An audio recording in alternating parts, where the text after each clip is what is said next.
다른 청년들은 과연 어떻게 살고 있는가? 우리 두 강연자의 삶은 나와 뭐가 다를까? 라는 마음으로 이 자리를 키워주신 걸로 저는 알고 있습니다. 이 행사를 만들고 기획하고 준비를 함께 해주신 광주 청년센터의 센터장님, 임태균 센터장님의 간단한 인사말 듣도록 하겠습니다. 박수 부탁드리겠습니다. 안녕하세요. 광주 청년센터 센터장 임태균입니다. 반갑습니다.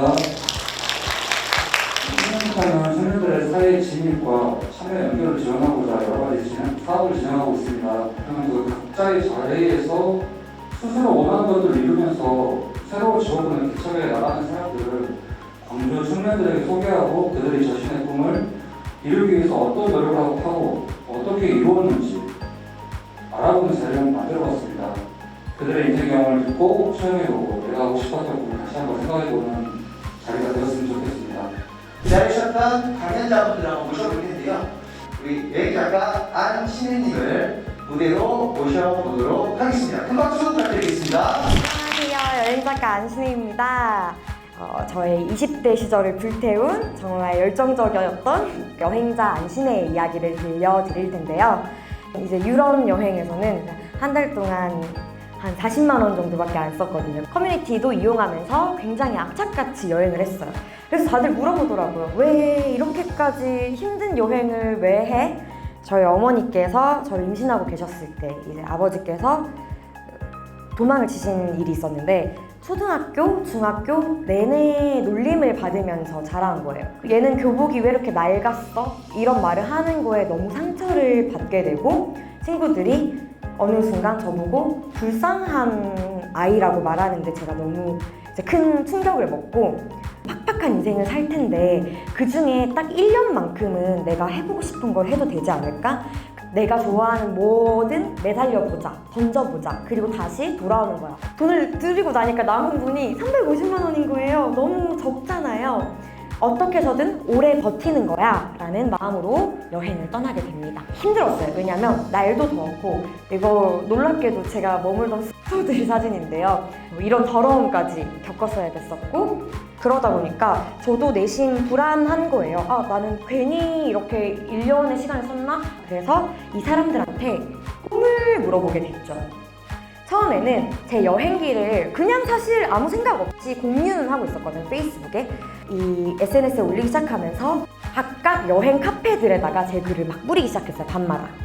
출판사에서 일하는 모든 마케터, 사장, 편집자 이런 사람들한테 다 제가 먼저 친추를 걸어서 소통을 하기 시작한 거예요. 그리고 이 책이 세상 밖으로 나오게 됐죠.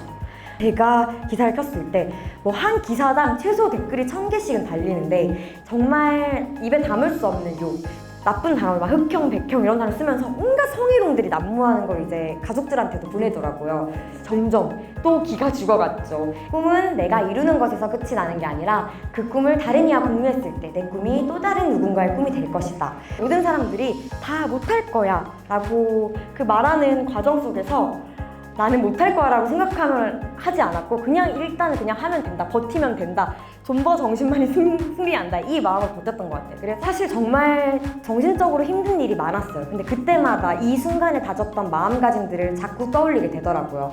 나는 다시 넘어질 수밖에 없는 사람이지만 너무 약해서 그래도 난 다시 일어날 수 있는 사람이구나. 그걸로 제 인생에 있었던 여러 가지 큰 사건들을 무기처럼 과거의 일로 버텨냈거든요. 네, 여러분이 정말 사랑하는 삶, 가슴 뛰는 삶을 한 번쯤은, 1년쯤은 겪을 수 있기를 바라면서 오늘의 강의를 마치도록 하겠습니다. 감사합니다. 네, 첫 번째 우리 강연자 안신혜 작가님 강연을 들으셨는데요. 어떠셨습니까? 여행 간접 경험 하신 분이 계시나요? 네, 팝그룹 1세대 김지호 대표님을 모셔보도록 하겠습니다. 큰 박수 부탁드리겠습니다. 네, 반갑습니다, 여러분. 파크로 코치 김지호입니다. 네.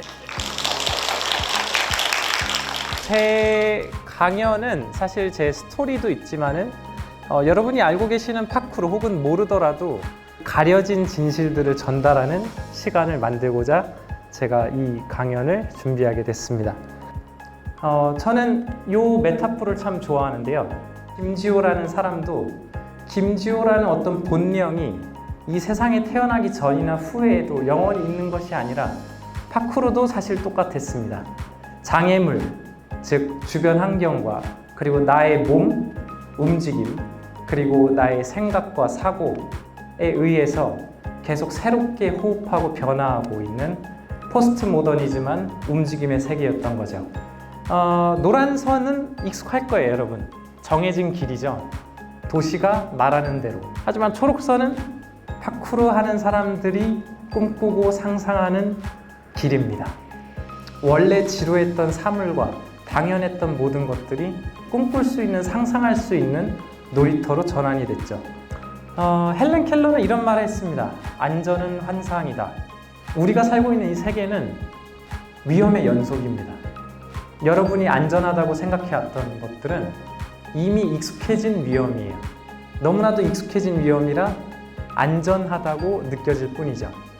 결국 파쿠르를 한다는 뜻은 적극적인 리스크 테이킹을 통해서 내가 살고 있는 이 데인저의 세계에 내 생존의 양과 질을 높여가는 활동이라고 할 수 있어요. 그래서 파쿠르는 저는 위험 감수 활동이자 움직임 훈련이라고도 표현을 하는 편입니다.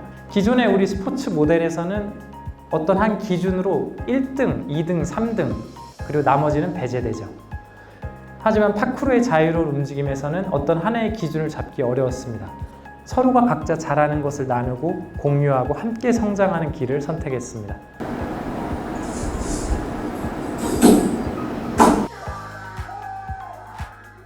제가 강남 옥상을 뛴 이유 중에 하나는 내가 어디까지 갈 수 있는지, 내 모험의 끝이 어디 있는지 계속해서 탐구하고 호기심이 생깁니다. 어떻게 보면 저의 그러한 호기심의 졸업 작품이 강남 옥상이었다고 할 수 있고요.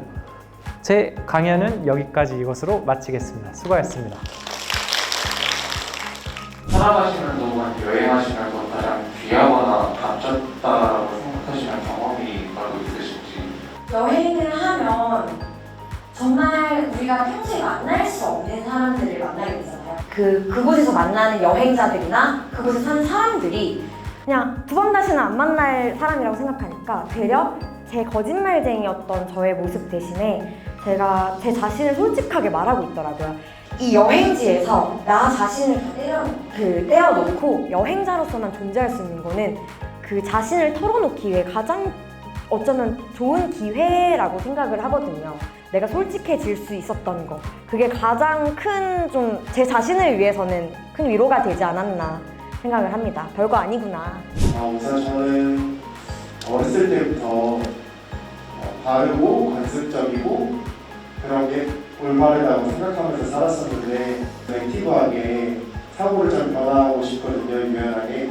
선생님의 노하우나 방법이 있다면 궁금합니다. 매 순간을 장악하라는 말을 드리고 싶어요. 때로는 우리 마음에서 우러나오는 그 어떤 깊은 소리가 하찮게 여겨지는 이유 중에 하나는 남들이 생각하기에 별로 좋아 보이지 않거나 혹은 그거 되겠어?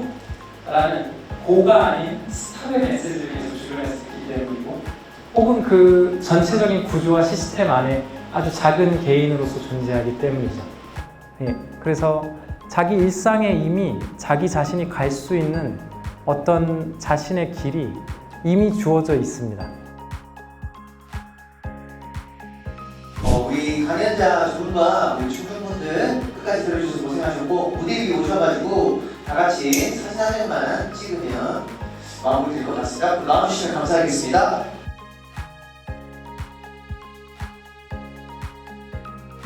파이팅하고 마무리하겠습니다. 파이팅!